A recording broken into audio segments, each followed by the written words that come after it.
کہ میں مولانا منظور صاحب کے ساتھ جا رہا ہوں بھائی، ہمارے علاقے کے عالم ہیں، بزرگ ہیں اور ہمارے ساتھی ہیں، اور اتنا بڑا مجاہد ہے ختم نبوت کا کہ جس کی زندگی اسی میں گزر گئی الحمدللہ۔ تو خیر جناب وہاں جب گئے، اب وہ حاجی جو تھا قادیانی، وہ مولانا جانتے تھے وہ ربوہ کے ان کے جو اصل مین آفس ہے اس میں وہ کوئی سیکٹری لیول کے عہدے کا آدمی تھا، یعنی بڑا پکا قادیانی۔ اس کے گلے میں جناب ہمارے شریف چھوٹی سی لٹکی ہوئی اور باقاعدہ داڑھی اور باقاعدہ وہاں سے السلام علیکم۔ پولیس والے نے کہا جی ان کا کوئی آپس میں جھگڑا ہو گیا، یہ بھی داڑھی والے ہیں یہ بھی داڑھی والے ہیں، تو کوشش کر کے یار کیا بات ہے؟ کہا یہ مولانا منظور ہیں، بہت بڑے عالم ہیں، یہ کوئی جھگڑے والا آدمی۔ اصل بات یہ ہے کہ یہ قادیانی ہے اور قادیانی جو ہیں وہ کافر ہوتے ہیں۔ اس وجہ سے مولانا نے دیکھا کہ کافر فرید ہے، تو آپ اگر کوئی پلید چیز حرم میں پڑی ہوئی دیکھیں تو آپ اٹھا کے باہر نہیں پھینکتے۔ تو اس نے کہا اچھا کچھ سمجھ آئی اس پولیس والے کو۔ تو اس نے اس سے پوچھا کہ ہاں تم کیا کہتے ہو؟ وہ بھی تھوڑی تھوڑی عربی جانتا تھا۔ تو اس نے کہا کہ جناب ان مولویوں کا کیا کہنا ہے، اب یہ خدا کے گھر میں کھڑے ہو کر بھی جھوٹ بولتے ہیں، ہمیں کافر بنا رہے ہیں، ہم کیا کہیں؟ اس نے کہا دیکھیں حدیث رسول ہے، حضور نے فرمایا من صلی صلاتنا واستقبل قبلتنا واکل ذبیحتنا فهو منا، او کما قال النبی صلی اللہ علیہ وسلم۔ حضور نے فرمایا من صلی، جو ہماری نماز پڑھتا ہو ہماری طرف، واستقبل قبلتنا، ہمارے کعبے کی طرف رخ کر کے عبادت کرتا ہو، وَأَكَلَ ذَبِيحَتَنَا، اور ہمارا ذبح کردہ جانور بھی حلال سمجھتا ہو کھاتا ہو، فَهُوَ مِنَّا، وہ ہماری جماعت سے ہے۔ حضور نے یہ نشانیاں بتلائیں۔ اس نے کہا حضور یہ مولوی ابھی مجھے کعبے سے پکڑ کے لا رہے ہیں، مجھے تھپڑ بھی مارے انہوں نے، ان سے پوچھو بھی کیوں مارے، اور میں نماز پڑھ رہا، ان نے آگے نماز سے جو اسلام پھیرا تو مولوی صاحب نے میرا گریبان پکڑ لیا، نہ کوئی لڑائی نہ کوئی گالی۔ تو قبلے کی طرف رخ کر کے میں کھڑا تھا، نماز میں پڑھ رہا تھا، قرآن شریف میرے گلے میں ہے، باقی بات رہے گی ذبیحہ کی تو آپ ابھی گوشت منگوائیں میں کھاتا ہوں آپ کے ہاتھ کا، تو پھر مجھے کیوں کافر کہا جائے؟ اچھا اب جناب پولیس والا جو تھا نا ایس پی لیول کا آدمی تھا، وہ جناب گرم ہو گیا، وہ مولوی صاحب کو بھی یوں کر کے دیکھے، مجھے بھی یوں کر کے دیکھے کہ یہ عجیب بات نے کہا یہ کیا کہہ رہے ہیں اور آپ کیا کہہ رہے ہیں؟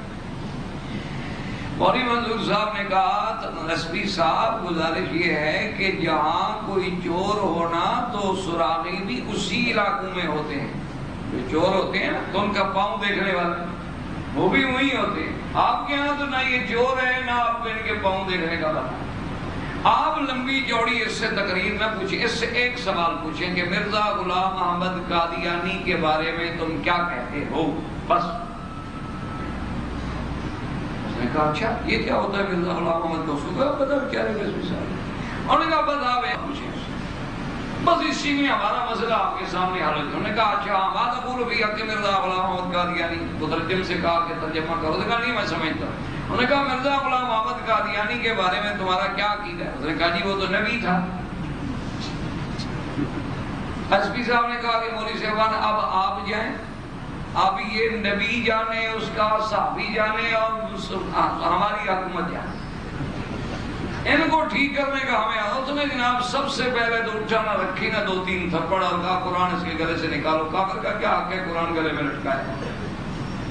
اور اس کے بعد جناب نے کہا جی اب آپ فارغ ہیں، مجھے مسئلہ سمجھ آ گیا، حضور کے بعد کوئی نبی، اللہ کے پیغمبر کے بعد، خاتم الانبیاء کے بعد، یہ تو قرآن ہے کہ اللہ کے نبی کے بعد اللہ نے وہ مدارج، وہ سلاسل، وہ سلسلہ نبوت ہی بند کر دیا، ان کے بعد کیسے کوئی نبی پیدا ہو سکتا ہے؟ مجھے سمجھ آ گئی کہ واقعی یہ کافر ہے اور آپ کی بات ٹھیک ہے۔ تو اس لیے میرا عرض یہ ہے کہ ہم پوری دنیا کو اسی لیے جا کے شور کرتے ہیں کہ یہ لوگ منافقت کرتے ہیں، کبھی اپنے آپ کو احمدی کہتے ہیں، اپنے سکولوں کے نام محمد سکولز رکھتے ہیں اور بظاہر باقاعدہ لا الہ الا اللہ محمد رسول اللہ پڑھتے ہیں اور یہی قرآن کھول کے پڑھتے ہیں اور باقاعدہ کہتے ہیں کہ حضور کے خاتم النبیین ہونے پر بھی ہمارا ایمان ہے، حضور کے خاتم النبیین ہونے پر بھی ہمارا ایمان ہے۔ تو اب عام آدمی جو ہے وہ بیچارہ دھوکے میں آ جاتا ہے،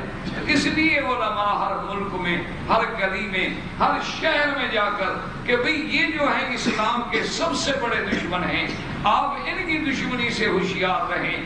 اگر وہ آج دیانتداری سے آپ کہیں قادیانیوں کو، آج وہ اعلان کر دیں کہ ہم غیر مسلم ہیں، ہم بالکل مسلمانوں سے الگ فرقہ ہیں، مجال ہے کوئی لڑائی ہو، کوئی جھگڑا ہو، کوئی فساد ہو، جہاں اور دنیا میں کافر بستے ہیں وہاں یہ لوگ بھی رہیں گے، بسیں گے، آباد ہوں گے، تو کوئی ایسی مشکل اور کوئی ایسی پریشانی نہیں آئے گی۔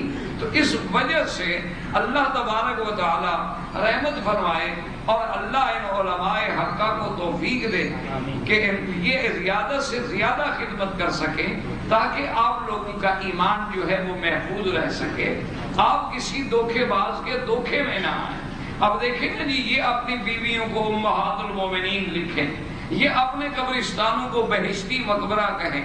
اب آپ بھی پڑھے لکھے لوگ ہیں، آپ نے دیکھا ہوگا کوڈیانا جو مر گئی، اس کو جب طلاق ہو گئی تو ایک فیصلہ آ گیا تھا کہ اب وہ شہزادی والا لقب استعمال نہیں کر سکتی، اب اس کو کوئی حق نہیں شہزادی کہلانے کا۔ تو اگر آپ کے لقب کا اتنی بڑی حرمت ہے تو میرے پاک نبی کا لقب جو اللہ نے قرآن میں اتارا ہے اس کو جو چاہے استعمال کرو، اس کو جو چاہے اپنے گھر میں یوز کرتا ہے، یہ کہاں کی بات ہے؟ آپ کا قانون اگر اجازت نہیں دیتا، حالانکہ وہ شہزادی تھی، بچوں کی ماں تھی اور اس کی بیوی رہ چکی تھی، لیکن نے کہا جی اب قانون اجازت نہیں دیتا۔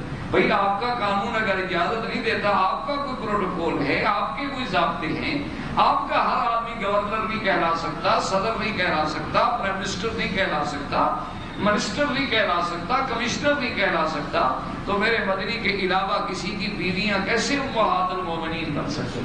کسی کی زیارت کرنے والا کیسے صحابی کہلا سکتا ہے؟ حضور صلی اللہ علیہ وسلم پر وحی آنے کے بعد منقطع ہو گئی، اس کے بعد کون کوئی نبوت کا دعویٰ کر سکتا؟ تو اس لیے علماء کرام کا یہ کام ہے جو کر رہے ہیں، اللہ تبارک و تعالیٰ ان کی ان محنتوں کو قبول فرمائے۔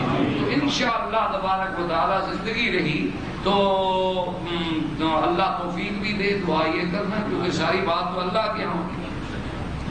اور یہ دو باتیں ہو گئی، اور تیسری بات جو ہے وہ یہ تھی کہ اب آنے والا مہینہ مبارک جو ہے وہ کون سا ہے؟ رمضان کا۔ دعا کریں اللہ سب کو نصیب کرے، دل سے دعا کر لیں۔ جب شعبان آتا تھا تو دعا کرتے تھے کہ اللہم بلغنا رمضان کما بلغتنا شعبان، کہ اللہ جیسے تو نے ہمیں شعبان کا مہینہ نصیب کیا، رمضان کا مہینہ بھی نصیب فرما، رمضان کا مہینہ بھی نصیب فرما۔